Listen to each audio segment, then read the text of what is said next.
Баарыңызга салам урматтуу достор, сиздер менен кайрадан Нурик. Эмне үчүн Анжелика Кайратовна интернет тармагында шылдыңга алынды?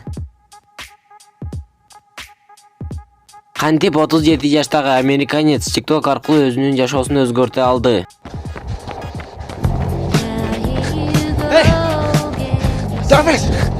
Жана ошондой эле Азиз Бекназаров деген саясатчы Садыр Жапаровдун досу Ташиевди жамандады. Камчиним, сен матырайып, ырайым дегенде камайым деп айттың. Анда эмесе урматтуу достор, видеого лайктып басыңарбы, каналга жазылыңыздарбы, а биз болсо видеону баштайбыз.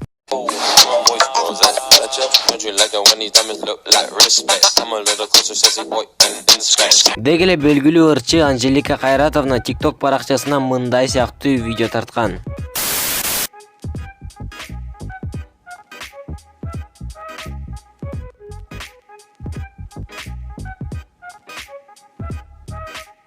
Бетти жок бала кене, бетти жок. Ой, тамашалап атам кызым. Тамаша. Жана албетте Анжеликанын бул видеосу Инстаграмдагы бүт популярдуу пабликтерге тарап, элге жайылып кетти. Ал эми комментарийлерде болсо Анжеликаны шылдыңдаган, жамандаган комментарийлерден жазышкан. Сен эмне менен шылдың атасыңар В поисках нового папика. Ушул эле калды эми. Ха-ха-ха. Ошол жерден бир өптүрсө, Кудай сакта жашарып кеткен го. Бир жериңерде кызкыба. Жана албетте башка ушундай сыяктуу комментарийлер аябай көп жазылган. А силер кандай ойлойсуздар? Сөздү комментарийге жазганды унутпагыла. Урматтуу достор, силер кандай ойлойсуздар? TikTok аркылуу жашоону өзгөрсө болобу? Албетте көрсө болот экен. 37 жаштагы Нейтан Аподака TikTokко 22 секунддук скейт тээп бараткан видеосун тартып жөн эле киргизип койгон.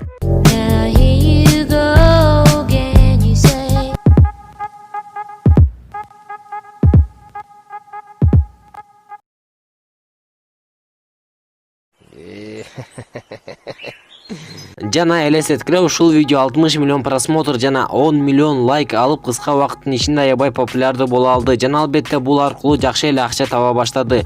Буга чейин жөн эле кара жумушта иштеп өтө деле көп акча тапчу эмес. Ал эми азыр болсо өзүнүн чоң бизнесин ачып, чоң шаарга көчүп, чоңураак үй алганга да жетишти. Жана эң эле кызыгы, мунун баары аябай кыска убакыттын ичинде болду.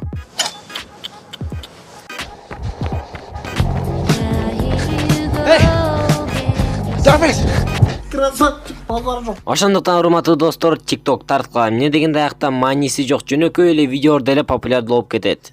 TikTok'ка тренд тартып аткан бартын алыш мода болуп атпайбы? Ой, эми эркек болгондон уй албайбын мүкөм, Жок. Жана ошондой эле интернет тармагында белгилүү бир саясатчы Камчыбек Ташиевди же болбосо Садыр Жапаровдун досун жамандап чыкты. Камчиним, сен матырайып, ырайым дегенде камайым деп айттың. Эгерде сен камайым десең,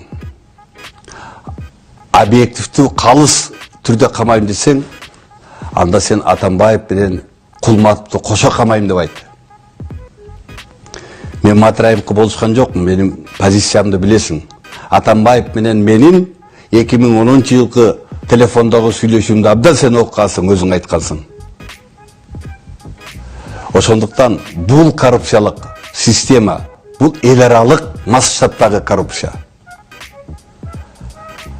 А Матраев анын болгон бир солдаты.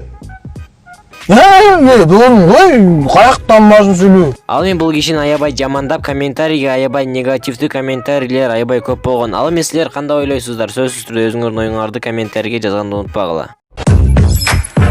Анда эмесе урматтуу достор, видео жакса лайкты баскыла, каналга жазылгыла жана албетте кийинки видеодо көрүшкөнчө.